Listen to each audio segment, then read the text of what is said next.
Hello. Hello. वो मैं आपसे सॉरी सुनना चाह रही हो ना? सॉरी। असल में पता है, गलती तुम्हारी है ही नहीं, और नहीं तुम जैसी लड़कियों की है। गलती तो मेरे जैसे लड़कों की, और हमारी ये जो माँ है ना, ये पुराने ख्यालात की कि बहू आएगी, सेवा करेगी, सुबह उठ के चाय बनाएगी, कि पता नहीं देखे ना उसी सोच के साथ ये कैसे, मतलब मैं इन सब के लिए ना तुमसे सॉरी बोलता हूँ। और तुम ठीक थी, बिल्कुल ठीक थी। जो तुम्हारी बात थी कि रात को 2 बजे तक अगर तुम फिल्म देखोगी तो सुबह कैसे उठोगी, बिल्कुल ठीक कहा तुमने। माँ को लगता था कि बहू आएगी, उसकी सेवा करेगी, उसकी सोच ही गलत है।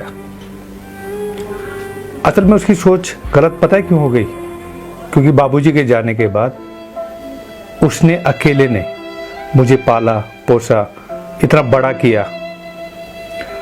वो भी सोचती थी कि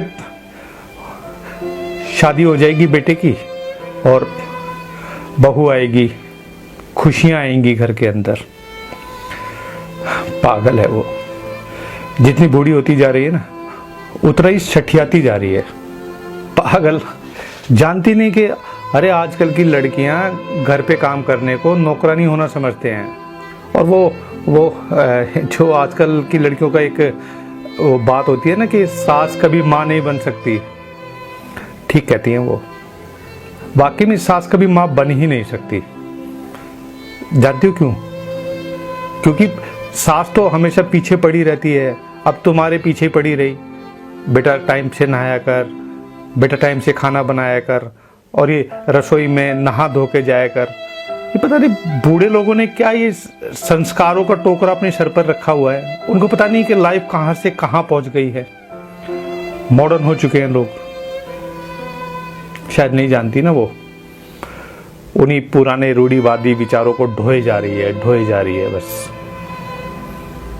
और वो तुम तो एमबीए हो।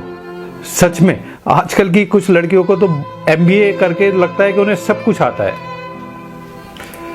तुम्हें भी ऐसे लगता था। और सच बताऊं, मुझे किसी भी तरह की कोई परेशानी नहीं है। तुम 1 दिन रुको, तुम 2 दिन रुको, तुम हमेशा के लिए रुको। अरे मैंने तो माँ को बोला, मैं शादी से पहले भी तो हम लोग रहते थे ना, शादी से पहले भी हम लोग खुश थे ना। ये तो बस वो माँ की ही इच्छा थी कि बेटा तेरी शादी जल्दी हो जाए, बेटा घर में बहू आ जाए। समझ नहीं पाई ना वो बहू को लेकर आना चाहती थी, और आ गई तुम जो घर के काम को काम करने में समझ सकती हो कि नौकरानी मान के चलती हो कि हाँ नौकरानी से ही काम कराया जाता है। और तुम भूल गई कि इस घर की लक्ष्मी थी तुम। माँ की कितनी इच्छाएं थी, सब भूल गई तुम। तुम्हें याद रहा तो बस अपना पढ़ा लिखा होना, और वो माँ का डांटना। कभी सोचा ही नहीं कि क्यों डांट रही हैं, कभी सोचा ही नहीं कि माँ क्या कह रही हैं। तुम्हें पता है, ऑफिस में मेरे रोहन था, और रोहन और मैं दोनों मिलके काम करते थे। और एक दिन रोहन बीमार हो गया, 15 दिन ऑफिस ही नहीं आया। रोहन का काम मैंने किया, इसलिए नहीं कि ये रोहन का काम है, बल्कि इसलिए कि ये ऑफिस का काम है। और शायद मुझे लगता है कि घर के काम भी जैसे मैं पहले करता था, ऐसे ही दोबारा फिर कर लूंगा। और वो मेरी माँ का डांटना तुम्हें अच्छा नहीं लगता था ना, लेकिन आज जब तुम अपने घर पर हो तो एक बात देखना, क्या तुम्हारी माँ तुम्हें डांटती है? शायद डांटती होंगी, लेकिन वो तुम्हें बुरा नहीं लगेगा, क्योंकि वो तो तुम्हारी माँ है। ऐसा ही होता है ना? क्या तुम्हारी माँ ने तुम्हें नहीं डांटा कभी? क्या तुम्हारी माँ ने तुम्हें किसी गलत काम के लिए नहीं टोका? क्या तुम्हारी माँ ने तुम्हें कभी थप्पड़ नहीं मारा? शायद मारा होगा। और वो सब तुमने क्यों बर्दाश्त किया जानती हो? क्योंकि वो तुम्हारी माँ है। और आज जब मेरी माँ तुम्हें किसी भी अच्छे काम के लिए बोलती है और तुम्हारे को ठीक करने की, तुम्हारे गलत को सही करने के लिए कोई सलाह देती है, तो वो तुम्हें बुरा लगता है। जानती हो क्यों? क्योंकि वो तुम्हारी सास है। और ये एक कंसेप्ट है ना आजकल की लड़कियों का कि सास कभी माँ नहीं बन सकती। बिल्कुल सही बात है। और अपने आप से पूछना रेनू, क्या तुम बेटी बनी? मेरी माँ तो शायद सास बन के रही, लेकिन अगर तुम्हें उन्हें माँ बनाना था तो क्या तुम उनकी बेटी बनी? शायद नहीं। तुम्हें तो उनकी छोटी छोटी बातें बुरी लग गई, तुम्हें तो उनका टोकना बुरा लग गया, और शायद यही कारण है कि तुम अपने घर पर चली गई हो। ध्यान रखना, मैं तुम्हें वापस नहीं बुलाऊंगा। तुम स्वतंत्र हो, मेरी तरफ से भी, मेरी माँ की तरफ से भी। मैं नहीं चाहता कि घुट घुट के तुम जीवन जियो। तुम जैसे अपना जीवन जीना चाहती हो वैसे जियो। शादी से पहले लड़की को लगता है ना कि उसके घर के अंदर उसकी बहुत बंदिशें हैं, बहुत आज़ादी नहीं होती। जो सो कॉल्ड आज़ादी के लिए जो आजकल की लड़कियां अपनी ससुराल को छोड़कर एक अलग से नया जीवन जीने की सोच रही है ना, उनकी संख्या बढ़ती जा रही है। जानती हो क्यों? एटीट्यूड, बर्दाश्त न कर पाने की क्षमता। और शायद यही बर्दाश्त न कर पाने की क्षमता है कि तुमने एक मिनट में ये नहीं सोचा कि सही क्या था, गलत क्या था। केवल सुबह ना उठने की वजह से कि मैं सुबह सोकर नहीं उठूंगी, तुमने एक निर्णय लिया, माफी मांगने की बजाय तुम अपने घर चली गई। ठीक किया रेनू, बहुत अच्छा किया तुमने। और तुम एक मिसाल बनोगी उन सभी लड़कियों के लिए जो ससुराल को छोड़ के अपने घर पर बैठी हैं। और तुम्हारे लिए तो बहुत आसान है ना ये कहना कि ससुराल अच्छी नहीं मिली, और हमारे लिए ये कहना बहुत आसान है कि हमें बहू अच्छी नहीं मिली। और शायद एक दूसरे को अच्छा ना समझ पाने की दोनों की कमियों की वजह से घर टूट रहे हैं रेनू। मेरा घर भी टूट जाएगा तो क्या होगा, जब इतने घर रोज टूट रहे हैं। जानती हो, बहुत से घर अपनी शादी की पहली सालगिरह नहीं मना पाते।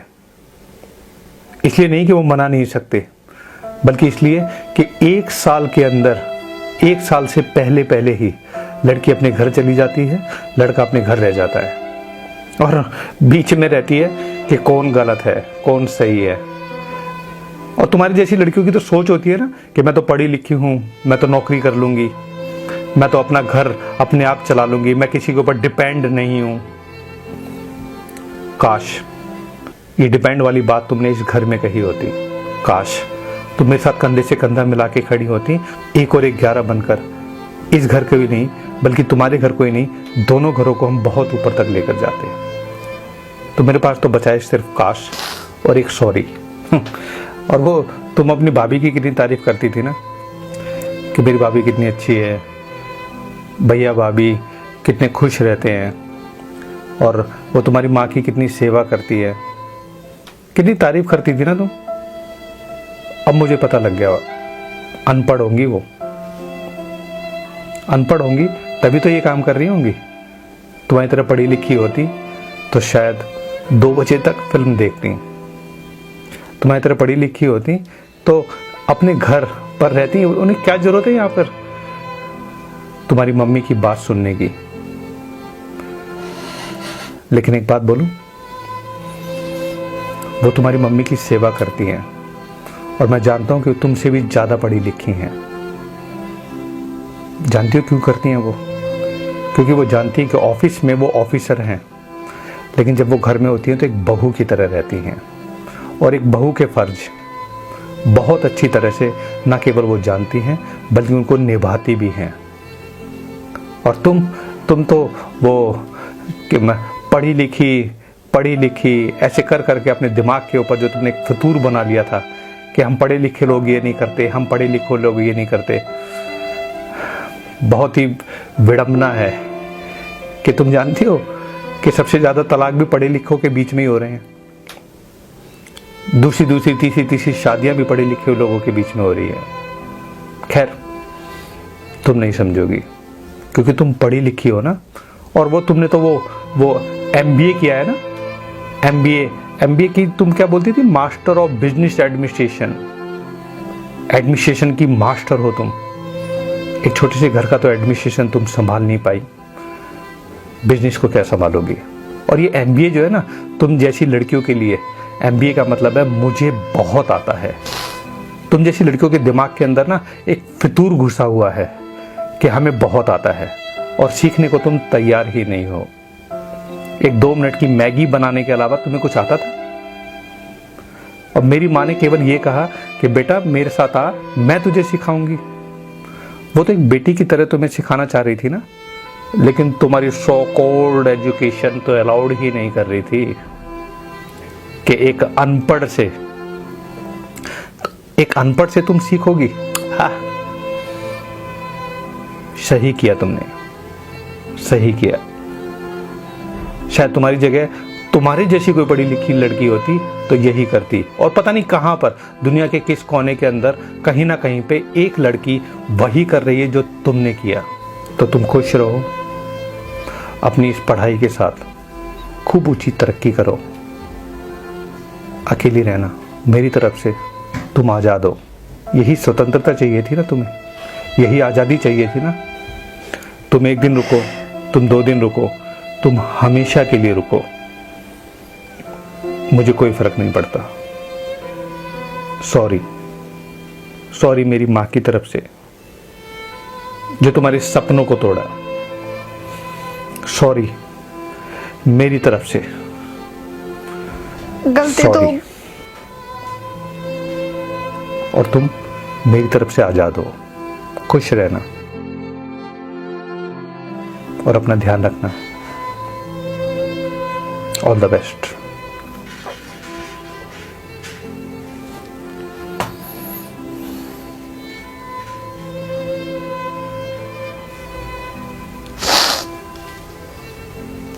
गलती तो मेरी थी।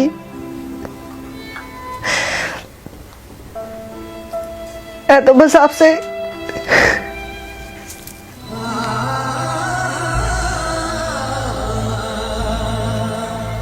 ये मैंने क्या कर दिया?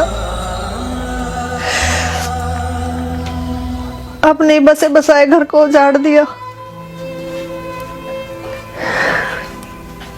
ये कहानी हमें हमारे एक जानकार ने हमें बताई थी और उनकी इच्छा थी कि हम इस पर वीडियो बनाएं। उनका उद्देश्य था कि कहीं ना कहीं छोटी छोटी बातों पर आज घर टूट रहे हैं और उनका भी घर टूट गया।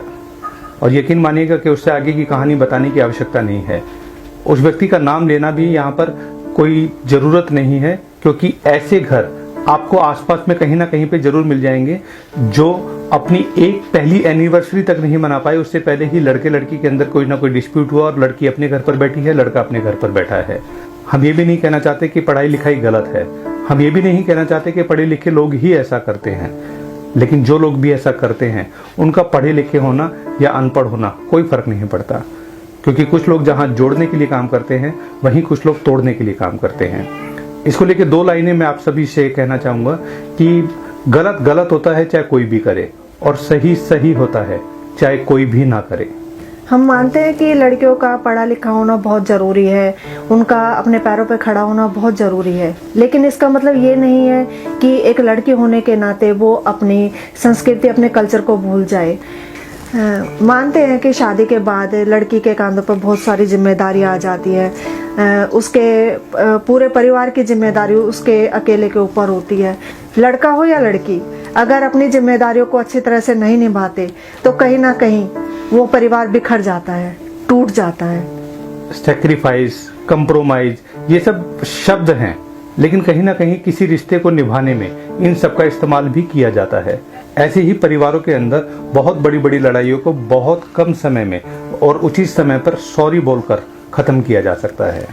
कभी कभी आप सही होते हैं, उसके बावजूद भी सॉरी बोलते हैं, और सॉरी बोलने का मतलब ये नहीं कि आप गलत हैं। सॉरी बोलने का मतलब है कि आप रिश्तों की वैल्यू करते हैं, क्योंकि आप रिश्तों की अहमियत को समझते हैं। रिश्तों को बचाए रखिए, परिवार को बनाए रखिए, क्योंकि परिवार हैं तो हम हैं तो परिवार है, और परिवार खुशियों का ही अच्छा लगता है। Thank you so much. मस्त रहें, व्यस्त रहें, स्वस्थ रहें।